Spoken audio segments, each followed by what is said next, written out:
여러분 축복합니다. 자, 이제 민수기는 계속 숫자 세는 게 많이 나오죠. 그렇습니다. 이제 4장은 이게 무슨 내용이냐면, 4장은 이제 이스라엘 백성이 시내산에서 오랫동안 머물다가 이제 가나안 땅을 향하여서 진군하는 거예요. 그러려면 이제 보세요. 다들 성막이 있고, 다들 각자 집들이 있잖아요. 텐트가. 그럼 이제 이동을 해야 되니까 다 정리해야 되죠. 정리해야 이제 또 이동하잖아요. 텐트를. 성막도 다 정리해야 되죠. 그래서 지금 무슨 얘기냐면, 이제 이동할 때 성막을 정리해야 되는데, 이 성막을 정리하는 일을 이제 레위인들이 쭉 있는데, 레위인들이 다 달려들어서 아무렇게나 일을 하는 게 아니라, 딱 계열을 나누는 거예요. 이렇게, 고핫 자손, 무라리 자손, 이런 식으로 세 계열로 나눠서 딱 일을 나눠주는 겁니다. 이게 뭐냐 하면, 첫 번째로 보면은, 고핫 자손에 대해서 얘기하기를, 무슨 얘기하느냐면, 고핫 자손은, 자, 보시죠. 18절, 19절 한번 볼까요?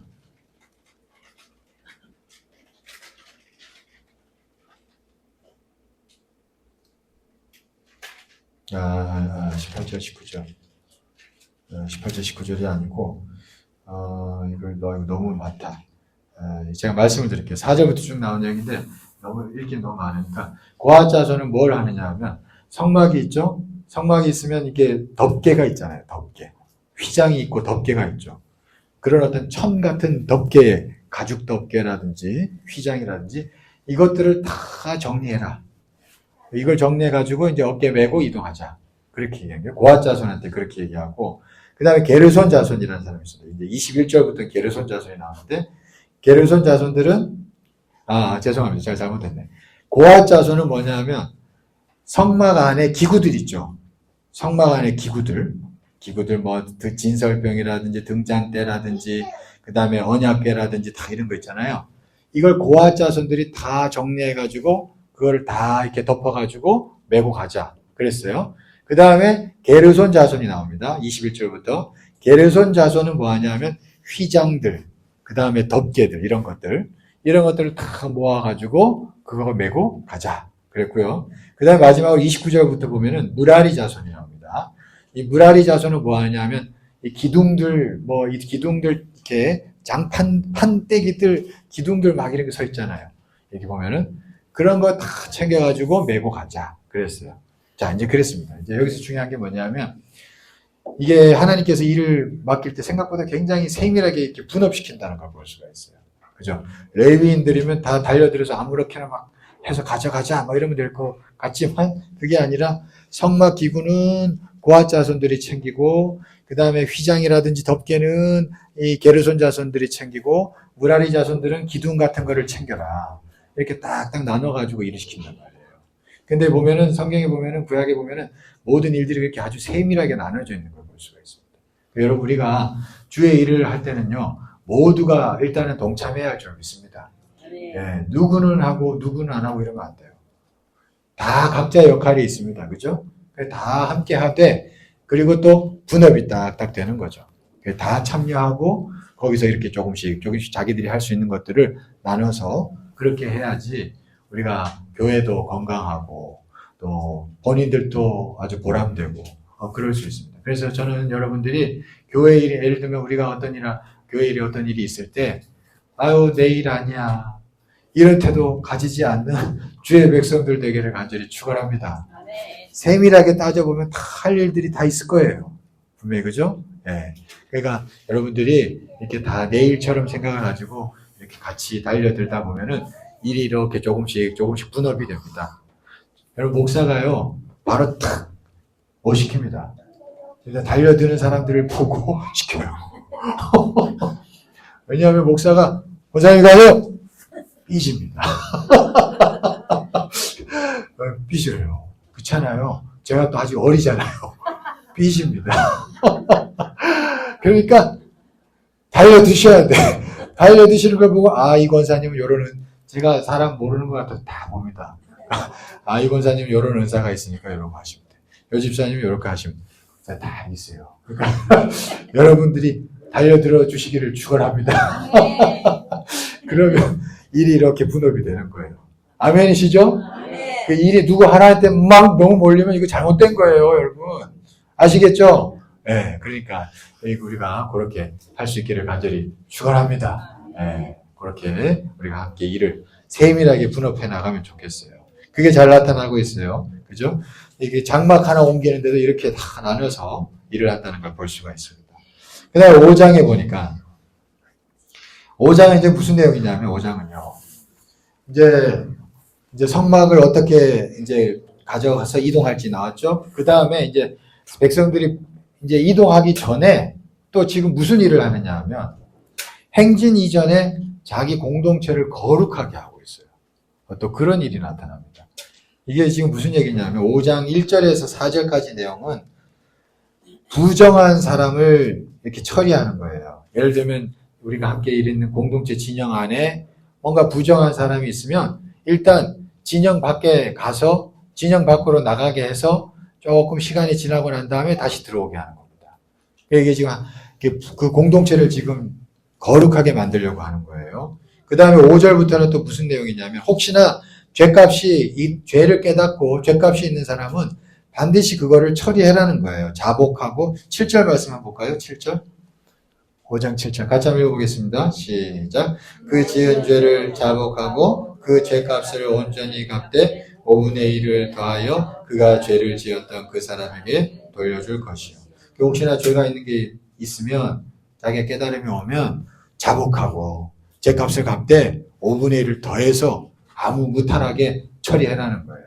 지금 이런 얘기도 하고 그 다음에 11절부터는 무슨 얘기냐면 이제 간통한 배우자가 간통했을 때 그때 어떤 일을 하냐면 의심의 소재를 들여가지고 이 사람이 거짓말하는지 아닌지 드러나게 하는 어떤 그런 일을 또 하는 게 나오고 있습니다. 여러분 이게 그러니까 하나님께서 여기서 뜻이 하나 나타나는데 본격적으로 어떤 일을 공동체가 해 나가려고 할 때, 그죠? 뭔가 이렇게 공동체가 전진하려고 할 때 하나님은 항상 그 전에 뭔가 정화시키기를 원하셔요. 우리가 회개하기를 원하시고 정화하게 되기를 원하시고 그래요. 그래 보면 항상 여러분 교회 공동체에 큰 부흥이 있기 전에는 먼저 회개 운동이 있잖아요. 여러분 그렇죠? 이게 항상 교회 역사가 그렇습니다. 회개가 먼저 일어나고 그 다음에 하나님의 은혜가 임하고 그 다음에 그 교회가 어떤 일을 하기 시작한단 말이에요. 본격적으로 행진하기 전에 하나님께서 지금 5장에서 계속 나오는 게 이게 죄를 씻고 정화하고 공동체를 그렇게 하는 것을 볼 수가 있습니다. 그래서 항상 우리가 그러니까 그런 것 같아요. 개인적으로는 우리가 어떤 중요한 일을 항상 앞두고 있을 때 여러분 그때 잘 하셔야 돼요. 어떤 내가 중요한 일을 하고 있을 때 여러분들 회개 잘 하시고 그죠? 내 삶을 잘 정비하시고 혹시나 흐트러진 삶이 있고 문란한 삶이 있었으면 잘 회개하고 잘 정리하고 여러분 그런 필요가 있습니다. 그래야지 우리가 새 일을 크게 계획했을 때 잘 감당할 수 있게 되는 줄 믿습니다. 네, 그런 것들을 우리가 또 기억하면 좋겠어요. 그 다음에 6장 넘어가시면 나시린의 법이 나옵니다. 이 나시린이라는 게 뭐냐면 기본적으로 알아야 되는 게 이게 여러분 이게 무슨 얘기냐면 제사장이 있어요. 레위인이 있고 제사장이 있어요. 이 사람들은 하나님 앞에 온전히 구별된 자들입니다. 그러니까 하나님 앞에 자기를 구별돼서 드린 자들이에요. 그죠? 이 이스라엘 백성 가운데서. 그랬어요. 근데 제사장과 레위인이 아닌 일반 백성들 가운데에서도 정말 레위인처럼 또 제사장처럼 구별되기를 원하는 어떤 열망이 있는 사람들이 있어요. 그런 사람들을 위해서 하나님이 나시린이라고 칭해 주시고 그를 위해서 규례를 만들어 주신 겁니다. 그런 사람들을 위해서. 그래서 그런 사람들 자원하는 마음으로 정말 제사장처럼 레위인들처럼 구별되기를 원하는 자들은 너희들 서원하고 이렇게 하자. 나시린이 되자. 그 얘기입니다. 그러면 하나님께서 그에게 큰 은혜를 주셔서 쓰신다는 거예요. 예를 들면 나시린이 대표적인 게 누구예요, 여러분? 삼손 잘 아시죠? 삼손. 보세요, 삼손. 삼손이 나시린이었다는 얘기는 레위인이 아니에요. 레위인이 아닌데 제사장도 아니에요. 근데 그가 하나님 앞에 부모도 마음도 그랬고 본인도 마음이 그랬고 정말로 하나님 앞에 레위인처럼 제사장처럼 쓰임받고 싶습니다. 그런 마음으로 헌신하는 마음으로 자원하는 마음으로 자기를 드린 사람이 나시린입니다. 그래서 나시린의 규례가 뭐예요? 포도주를 마시지 않고 그 다음에 머리에 삭도를 대지 않고 그 다음에 시체를 가까이 하지 않고 자기를 정결하게 한 거예요. 제 레위인들도 이렇게 했거든요. 그냥 똑같이 그렇게 한 거예요. 그러니까 하나님이 그런 사람들을 귀하게 어느 정도 잘 분별해서 잘 구별돼서 올라가면 이 사람을 하나님이 쓰셨죠. 그 나시린들을 하나님 많이 쓰셨습니다. 그 대표적인 예가 삼손이었던 거예요. 네, 그걸 알 수가 있습니다. 그래서 우리가 주의 백성들이 자원하는 마음으로 이렇게 하나님 앞에 구별되면 하나님 앞에서 귀하게 또한 쓰임받게 될 줄 믿습니다. 보세요. 목사들만 쓰임받습니까? 아닙니다, 여러분. 여러분, 장로님들 중에 구별돼서 쓰임받는 장로님들 많아요. 훌륭하게. 권사님들 중에 구별돼서 교계에서 쓰임받는 분들 많습니다, 여러분. 그 송기철 장로님이신가요? 네, 송기철, 성함이 정말 그분 보세요. 그래서 오늘교회 장로님이셨는데 성령 받고 막 헌신돼서 이러다가 건국대 교수였는데 막 헌신돼서 이러다가 나중에 그냥 교수 딱 관두고 아예 장로인데 막 성경 사역으로 쓰임 받잖아요. 그런 분들이 어떻게 보면 나시린이죠. 그 헌신돼서 우리도 여러분들도 하나님 앞에서 헌신된 그 마음을 가지면 여러분들 위치에서 하나님께서 귀하게 쓰실 줄 믿습니다. 어떻게 어떤 모양으로 쓰실지 몰라요, 우리를. 그러니까 여러분 분명히 하나님 앞에 헌신된 마음으로 나아가면 쓰신다는 것, 우리가 그걸 기억하면 좋겠습니다. 그 다음에 이제 이 나시린에 대한 규례가 딱 끝나자마자 6장 22절부터는 제사장의 축복이 나요. 이 위치도 참 좋습니다. 나시린의 규정이 딱 끝나고 축복을 선언합니다. 여기 보시면 22절부터 27절까지 볼까요? 이건 참 내용이 너무 좋으니까 우리 같이 읽어보면 좋을 것 같아요.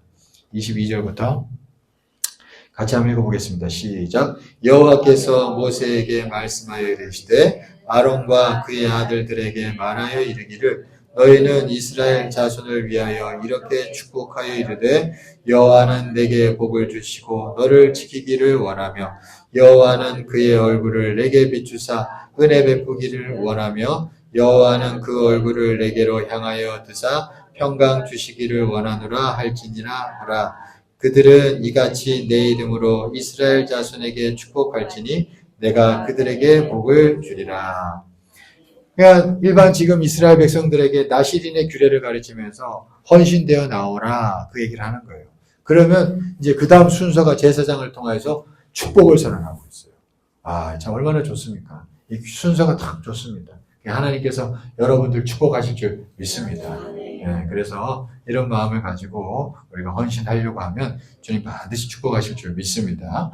그 다음에 7장에서는 이게 무슨 내용이냐면 이제 장막을 이동한단 말이에요. 다 이제 걷어가지고 이동해서 이제 어디에 딱 다다르죠 또? 다다라서 딱 텐트를 또 칩니다. 이때 광야 생활이니까 텐트를 딱 치면 바로 첫 번째 할 것이 각 지파별 지도자들이 있어요. 각 지파별 지도자들이 가장 먼저 헌물하라는 거예요. 가장 먼저 제물을 드리면서 제사 드리라는 겁니다. 그 얘기를 하고 있어요. 가장 먼저 일반 백성들보다도 지도자들이 먼저 하루하루 하루는 유다 지파 지도자, 하루는 갓 지파 지도자 이런 식으로 순서를 정해가지고 12일 동안 이 지도자 각 지파들이 나와가지고 지도자들이 먼저 하나님 앞에 제물을 드리며 제사 지내라. 그 얘기를 하고 있습니다. 그러면 하나님께서 받으시고 역사하신다는 거죠. 참 이것도 보면은 그러니까 우리가 교회가 되려면 교회의 지도자들이 먼저 하나님 앞에 헌신된 마음으로 움직여야 할 줄 믿습니다. 이게 교회가 되는 분위기예요.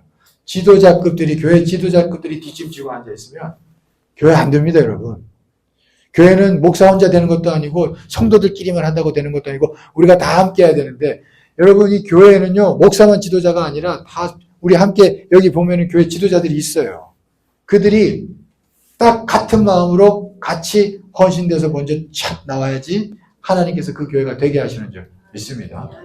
그게 잘 나타나는 거예요. 딱 텐트 치고 이제 이동해서 딱 어디 딱 장막을 딱 내리면 가장 먼저 지도자들이 먼저 제물을 드리면서 제사 지내라는 거예요. 이게 하나님 뜻입니다. 여러분 우리가 그렇게 해야 할 줄 믿습니다. 여기 있는 여러분 모두 지도자인 줄 믿습니다.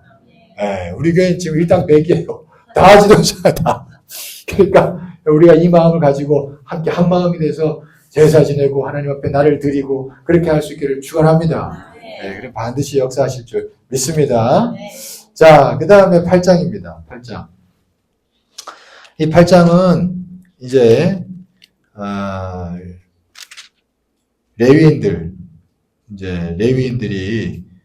이제 하는 일인데 이거 읽어보시면 될 것 같고 마지막 26장 한번 볼까요? 24장에서 26절. 8장 24절에서 26절 보겠습니다. 24절부터. 같이 한번 읽어보겠습니다. 시작. 레위인은 이같이 할지니 곧 25세 이상으로는 회막에 들어가서 복무하고 봉사할 것이요 50세부터는 그 일을 쉬어 봉사하지 아니할 것이나 그의 형제와 함께 회막에서 돕는 직무를 지킬 것이요 일하지 아니할 것이라 너는 레위인의 직무에 대하여 이같이 할지니라. 자, 여기 보시면 26절 보시면 이제 레위인들이 이때 당시 레위인들은 50세까지 이제 각자 자기 일을 했고 50세 이후에는 이제 내려놨다는 거예요. 그러나 자 보세요. 끝이 아니에요.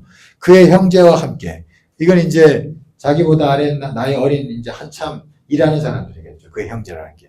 그의 형제와 함께 회막에서 돕는 직무를 지킬 것이요. 그러니까 딱 그 본격적으로 하던 뭐 무거운 거 들던 거 이런 거는 내려놨지만 아무것도 하라는 거예요? 하지 말라는 거예요? 계속 뭐 하는 게 있죠? 뭐예요? 현역들을 돕는 직무를 하라는 거예요. 그죠? 현역들을 돕는 직무를 지킬 것이요. 이제 무거운 거 들던 일은 안 한다는 거지. 그죠? 너는 레위인의 직무에 대하여 이같이 할지니라. 이렇게 말씀하고 있어요. 여러분, 그러니까 나이가 들어서 뭐 은퇴했고 뭐 그래도 여러분 계속 할 일이 있어요, 없어요? 있어요. 여러분 일이 없다고 생각하면 빨리 아파요, 여러분. 그거 아시죠? 일이 없다고 생각하지 마세요. 네. 우리 교회 저는 믿습니다. 젊은 레위인들이 25세부터 50세 젊은 사람들 올 줄 믿습니다. 믿습니다. 그러나 여러분 그때도 여러분들의 역할은 있어요. 어떤 거? 그들과 함께 회막에서 돕는 직무를 지킬 것이요. 아멘. 그죠? 이런 마음을 가지고 그들이 올 때까지 계속 우리가 잘 감당할 수 있기를 축원합니다. 그리고 그들이 올 때 그들과 함께 아멘. 직무를 지킬 것이요. 하나님께서 귀하게 그렇게 아름답게 우리 교회를 풍성케 하실 줄 믿습니다. 그런 약속을 믿고 우리가 그렇게 꾸준히 해나갈 수 있기를 간절히 축원합니다. 네. 아멘. 그래요. 이 아멘대로 됩니다. 자, 아무튼 오늘 여기 8장까지 봤습니다. 자, 함께 말씀 생각하시면서 또 각자 성경을 읽어보시고 그러면서 또 한 주 살아갈 수 있게 축원합니다.